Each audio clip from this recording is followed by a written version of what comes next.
Hey guys, welcome to 𝐄𝐌𝐏𝐻𝐖𝐄𝐑𝐄𝐃 podcast. I'm your host, Dr. 𝐄𝐌𝐏𝐻𝐖𝐄𝐑𝐄𝐃, and thank you so much for listening on. You could have been anywhere in the world and you decided to spend just a few moments of your precious time, and we greatly appreciate it. Here on the podcast, we talk about three things: living a plant-powered lifestyle, enhancing emotional resilience, and creating a thriving mindset. And I interview a range of passionate guests such as physicians, dietitians, coaches, entrepreneurs, and many more. And please join me as I deliver these engaging, informative, and high-valued conversations for you. So what are you waiting for? Come on inside.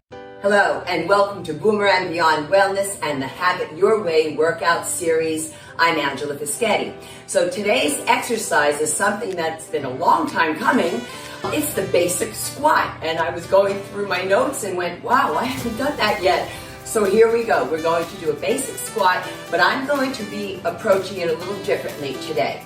I'm going to present 6 ways of doing the basic squat. So it's a little bit unusual for the Have It Your Way workout series, but it's because I genuinely believe that this is probably the single most important exercise for the demographic of my channel, which is 50 and beyond, way beyond, and particularly those with chronic health issues. Now, the accessories I'll be using today will be a sticky yoga mat. I will also be demonstrating a chair squat, so I have a chair out. I always work with my yoga chair. You don't need a yoga chair.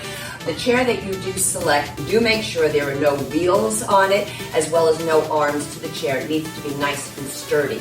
So in addition to the mat and the chair, I'll also be using an exercise tube, 1 pair of 25-pound weights, and 1 pair of 20-pound kettlebells. Now this leads me right into the medical disclaimers and precautionary measures.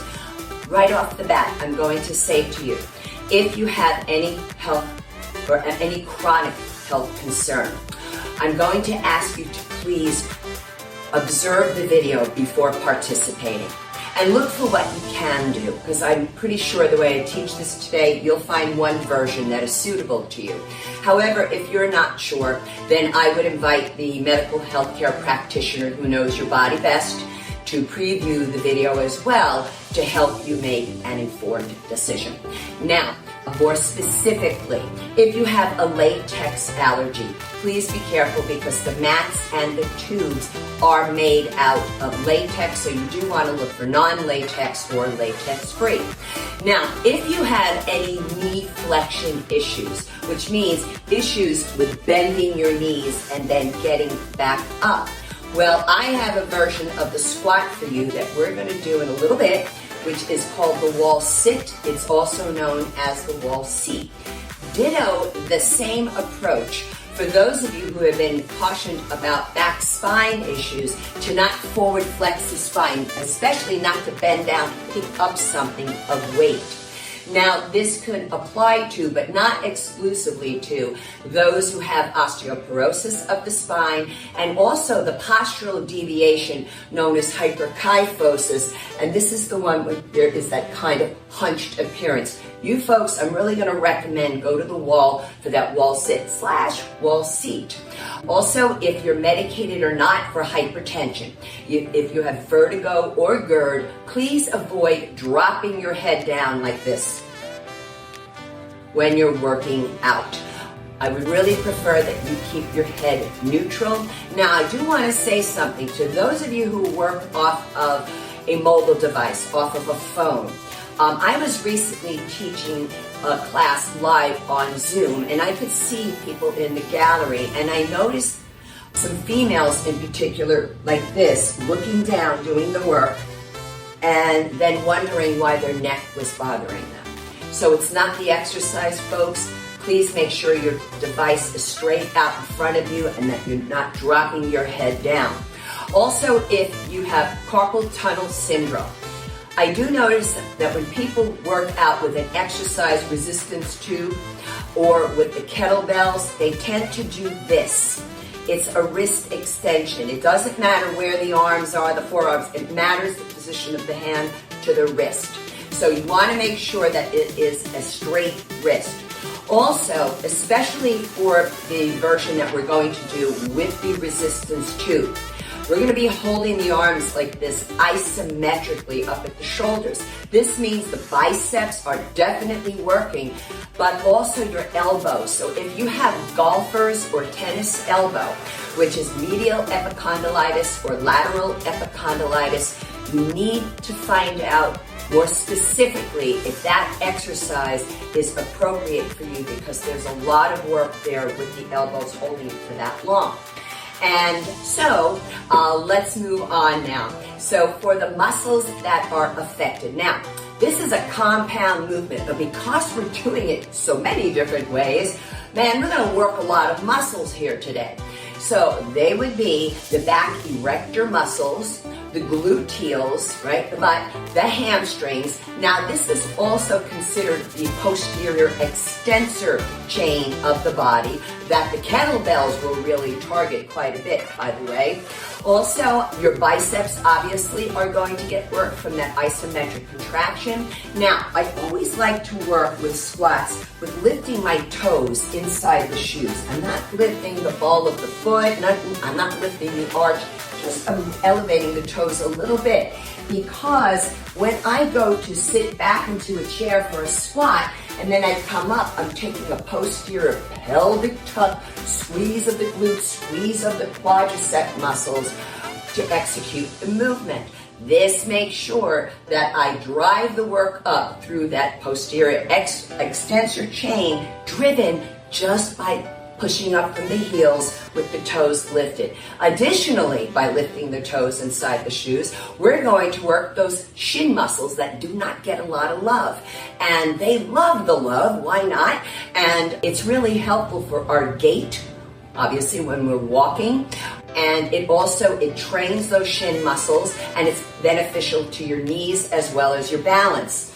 Also, core muscles, but do understand that posterior extensor chain, they are core muscles as well.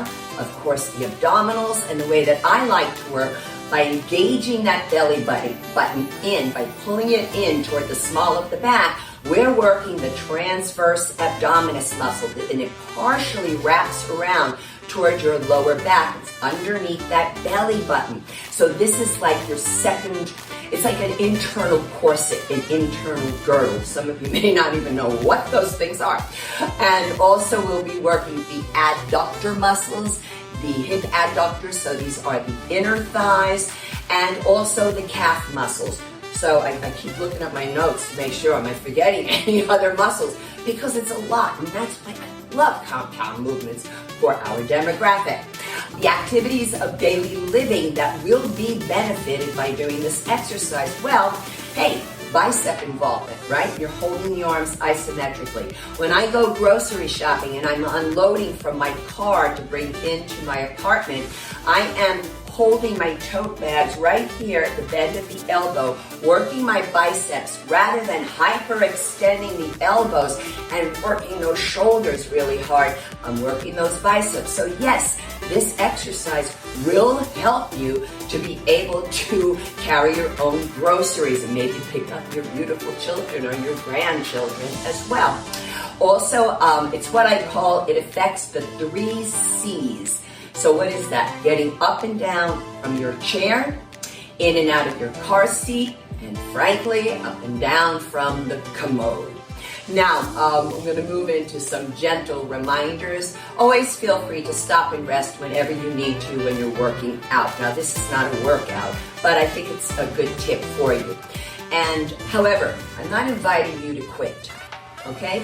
So you stop, take a couple of breaths, and return to the work, even if it's for one more repetition.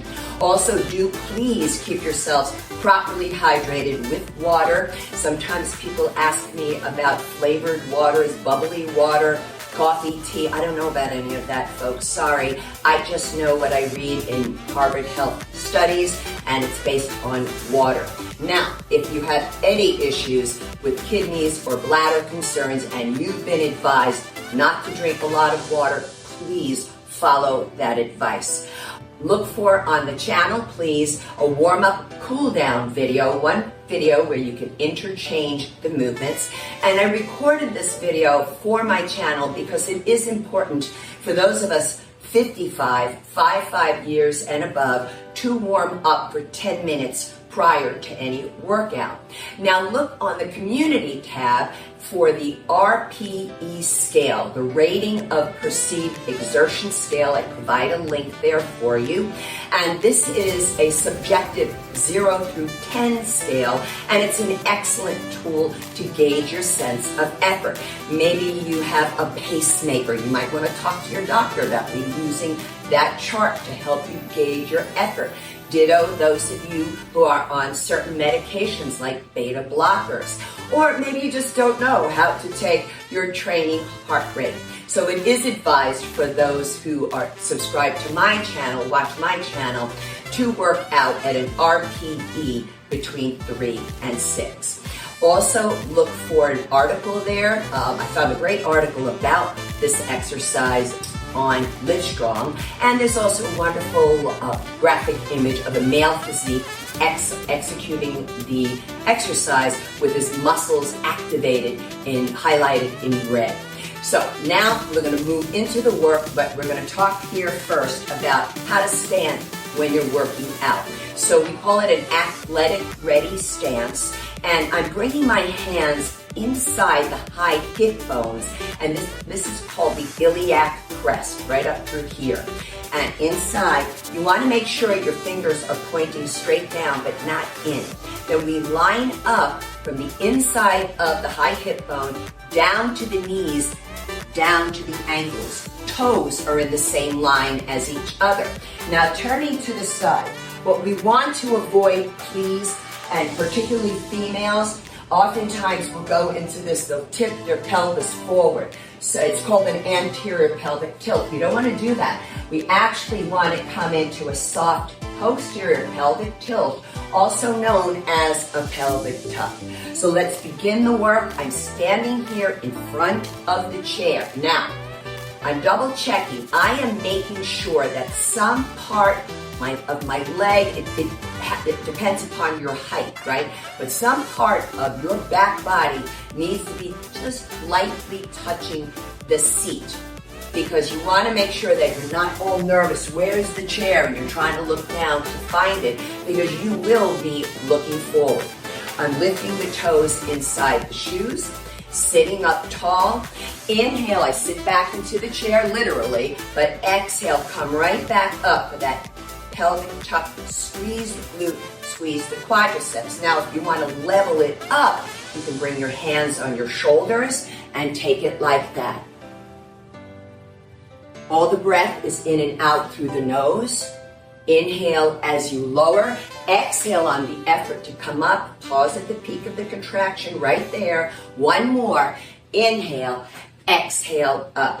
Now I'm going to set the chair to the side, and we're going to next do what I call an air squat. I'm going to turn to the side this time. Again, you can do hands on the shoulders. I'm going to work with the arms out in front, athletic, ready stance, toes lifted, arms plugged into the shoulder sockets. Inhale, sit back. Exhale up, pelvic tuck, squeeze. Don't worry, those knee flexion issues, I've got you. Coming to you next. We're going to do 2 more. Pelvic tuck, squeeze. Inhale, lower. Exhale up and hold. Now, let's take it to the wall for knee flexion, back spine flexion, osteoporosis of the spine, postural deviation of hyperkyphosis. You want to stand the same way that you do in athletic ready stance, but of course you're leaning up against the wall, right? So I'm lining up again to the high hip bone, the inside, that iliac crest, to the knees, to the ankles. Also, when you do the wall sit, aka wall seat, you want to bring your ankles slightly forward of the knees, toes same line as each other. Now, I'm just going to hold here statically. But you can, if you want to, slide up and down, and you get to gauge how much you bend your knees, particularly those with knee flexion. I do want to advise those of you who have hyperkyphosis that more than likely when you go to do this, that your head will be going into this kind of forward head projection. Therefore, you want to grab a towel, a thick towel, roll it up. You don't want it to push your head forward. You want to put it behind your head, not your neck, and you want to push your head back into the wall. So your whole posterior back, low back right on up to the back of your head, right up against the wall. So you can do that and go up and down or hold statically. Now I'm going to move into the fourth version, which is now going to be with the exercise tube. So whenever you work with an exercise tube, a couple of precautions here to make sure that the handle, if you have hand issues, let's say arthritic hands or dupuytren's contracture or trigger finger, whatever, you want to look for a soft foam handle for your exercise resistance tube. Now when I'm going to do my squat here, I need to stand on the tube. When you stand on a tube, make sure it's underneath the arches of your sneakers. I'm going to come here a little closer because I can see I'm a little far back. Here we go. Okay, so I'm going to squat on down, lift it up, hold steady here. Inhale, sit back, exhale up. Now be careful, right? Golfers, tennis elbow. Watch the elbows. Also carpal tunnel syndrome. Let's keep those wrists straight, not bent. And I think I'm going to throw in an extra one right here. Inhale, exhale, up, hold. Now careful, this can really snap away from you when you lower down. Moving on now to the weights. And I'm using 25-pound weights today. Come on, hang in there, baby, stay up there. Here we go. I'm going to be on a bit of a diagonal here for you. Athletic ready stance. Inhale, sit back. Exhale, up. Inhale, exhale. Oh, I love this exercise. Keep that head up, medicated or not for hypertension. Let's do one more.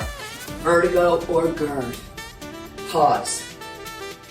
Finally, to the kettlebells, which I know some of you have been really following this with the kettlebells. I've been into these lately. So facing you here. Athletic ready. Inhale, I'm lightly tapping the floor. Exhale up, pelvic tuck squeeze. So if you live in an apartment, like I do, you have neighbors downstairs, don't bang those kettlebells to your floor. Just lightly tap. Inhale, exhale. Lots of forearm work with the kettlebells. Let's go for another one.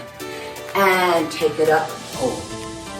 And that's what we have today, folks.